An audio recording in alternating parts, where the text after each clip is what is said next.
Hello and welcome to the 2015 WTF World Taekwondo Championships here in the very impressive Tractor Arena in Chelyabinsk, Russia. Over 120 countries from around the world have brought their athletes in the hope of...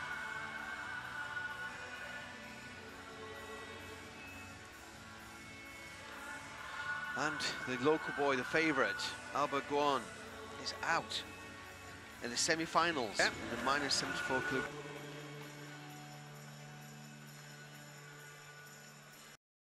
Notable scalp that Mali took was the legendary Steve Lopez in one of the early Grand Prix. So he's also defeated Sebastian Krizmanic from Argentina, who is the current Olympic champion. So although he hasn't got any major titles to his name as such, he has really performed at the very, very highest level.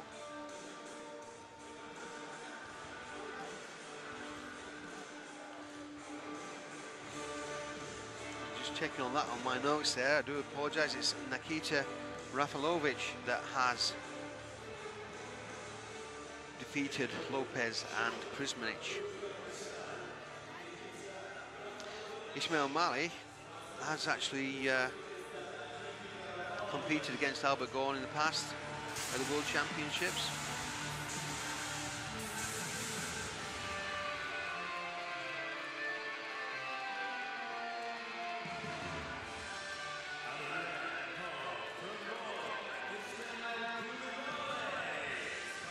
So Nikita Rafalovich makes his way to the field of play. And Ismael Coulibaly from Mali.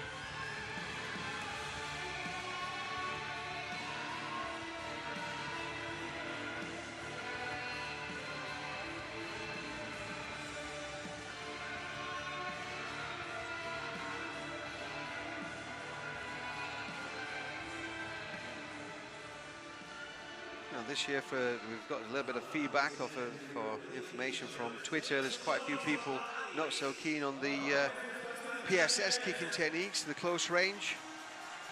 One leading expert describes it as a chicken kick. Chicken as in the action, I suppose. I can see the matches that Rafalovich had to qualify.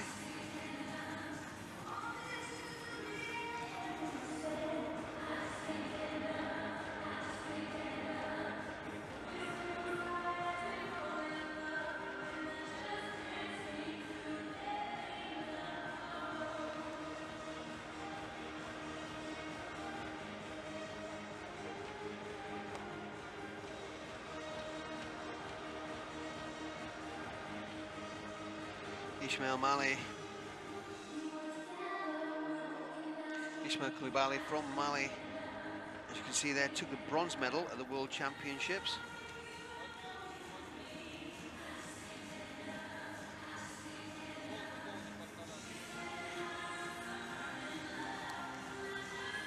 Back in 2011.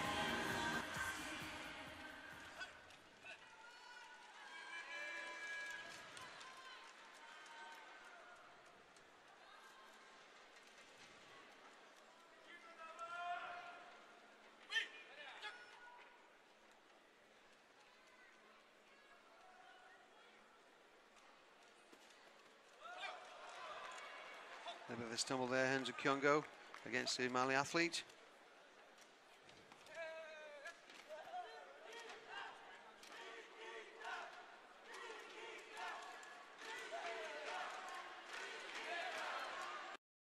Nil there.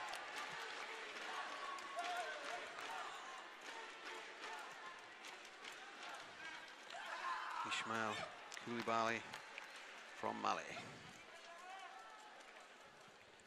takes the first point.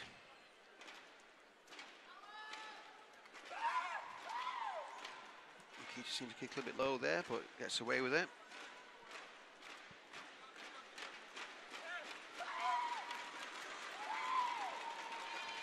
Coulibaly tries a punch, and again a combination kicks, not quite getting through the Uzbek defence.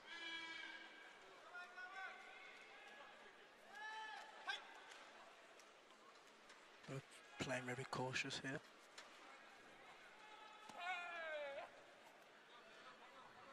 You see the athlete wearing the headgear like that, you just want to put it under his chin for him, don't you, really? Yeah. He's obviously got a smaller head guard on there than he should have, probably, for his own head. In 3 sizes in his PPS. Coulibaly takes a point back. Oh, sorry, Rafalovich takes a point back, so it's 1-1.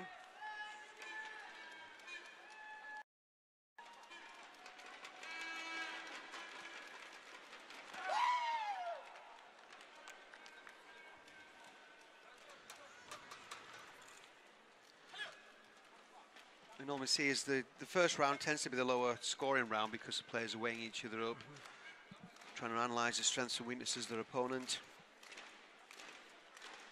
So it's a regular pattern that we see the first match, low scoring, tied scores or very little difference between them.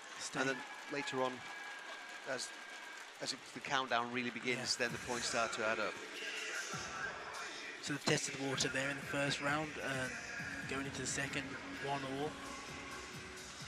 There was an exchange of stances of playing in open and playing in closed. The latter part, they were playing in closed, so...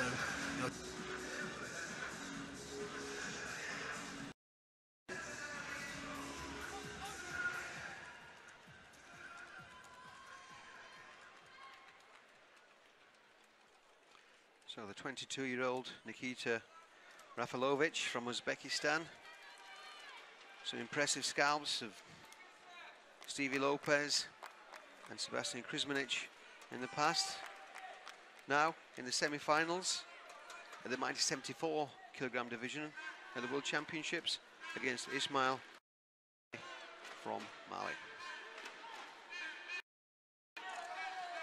It's a 180 attempt for 3 points to the body.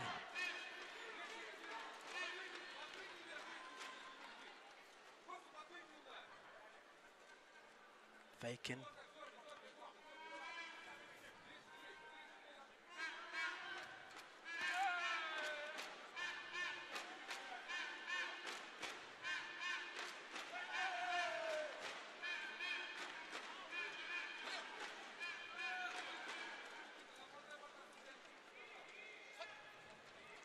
Nice gesture there between the athletes.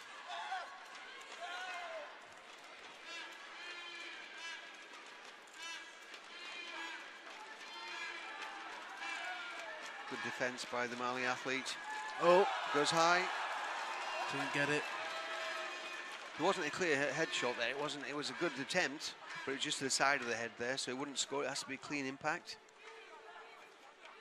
The Uzbek fighter there actually signalled to his coach not to put the card out. Yep.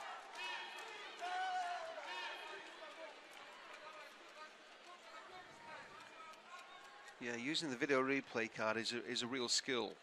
Sometimes the athlete, they're 100% confident they've made the point. Sometimes the coaches don't play even though they think they made the point because they want to save the card for later on. Yeah. When it might be more crucial and more important. And then we still had that incident in the first semi-final with the Korean coach. Well, I can't make... Some people believe that it was actually using the court card tactically. Some people are saying actually it was by error. So... Mali player there signaling to his coach for the video replay. So let's see if we see this one. Nice that we're talking about the video replay and he goes and gives us one. So the referee goes to the video replay judges, explains the nature of the protest, if you like, which is a kick to the face. I believe that was a kick to the face, Andy? Yes.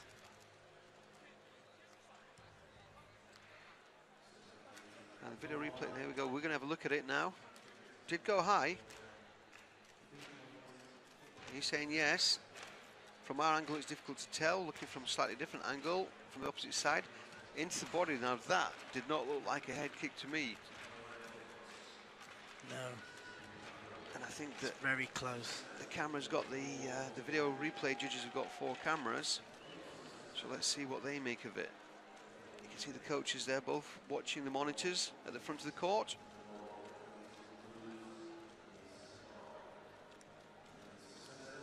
Now the image that we've just seen, that they've seen, actually makes it look like there's impact because we can see what's actually happening on the courts, on the monitors. So that one was a little bit confusing because our image, I think, was a little bit clearer than we saw, the broadcast image. And it's rejected, though. The referee, the video replay judges agreed with us, so no points. End of the first round. Oh, second round on that one, yeah.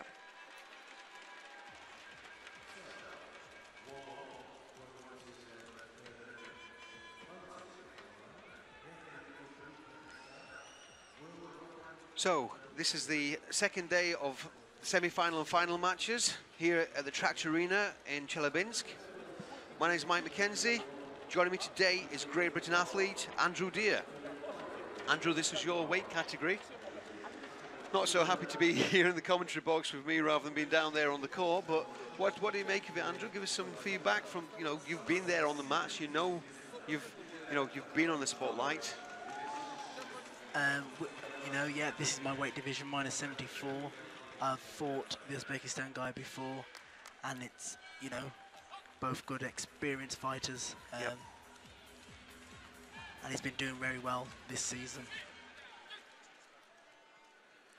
It's quite a tough decision, this division, because, you know, you float up to -80 because that's the Olympic weight division, because World Championships, standard taekwondo competitions of 8 weight categories for male and 8 categories for female, but the Olympic Games we only have 4, so the categories are combined together. So sometimes you get the -87 kilogram players moving down to 80, yeah, and the -74 players moving up to 80. Yeah. And I suppose that's always on your mind as an athlete, and also on the coaching staff's mind as well, about how you can move between weights.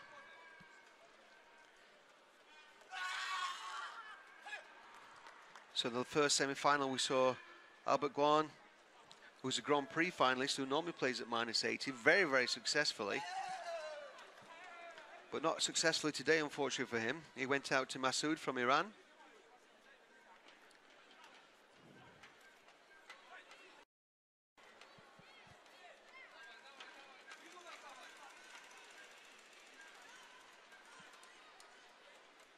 Still both players being cautious, looking for the counter. No one's quite committing. Coulibaly there tries to punch to the body.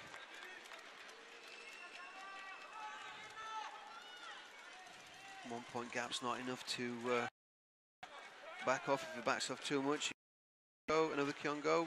If that happens, the score will be tied. Nikita Rafalovich has not really shown us anything yet of the pedigree that he's got. Goes up for the head to prove me wrong, then kicks into the body. No points though. Coming up to the last 20 seconds, so he needs to step it up. No Kyongos there. There might have been one for holding or pushing, but it wasn't given. Going high there. He might get the Kyongo, but he's kicked there, so the referee won't intervene. Sharp back leg. Many exchange, there's the headshot. And that's and it. It goes to 4-3. 4-3. 2 seconds, 1 second, game. I think we had a little bit of a countdown clock on that one, then it just seemed to speed up, didn't it? I think it's the visual that we saw was different to that on the court. And Nikita Rafalovich claims his place in the final of the -74 kilogram division with what was more or less the last kick of the match. Literally. Now he's either super cool there or maybe a bit Persistent. fortunate or persistent, definitely. He'll be relieved about that. Definitely. So Nikita Rafalovich from Uzbekistan claims the second place, or the second position, should I say, in the final of the -74 kilogram division, and he will be facing Iran's Masood Hajizavara. Before that, we will see the final in the female of -49 kilogram division between the legendary Chinese athlete Wu Jingyu versus Ha Min Ha from Korea.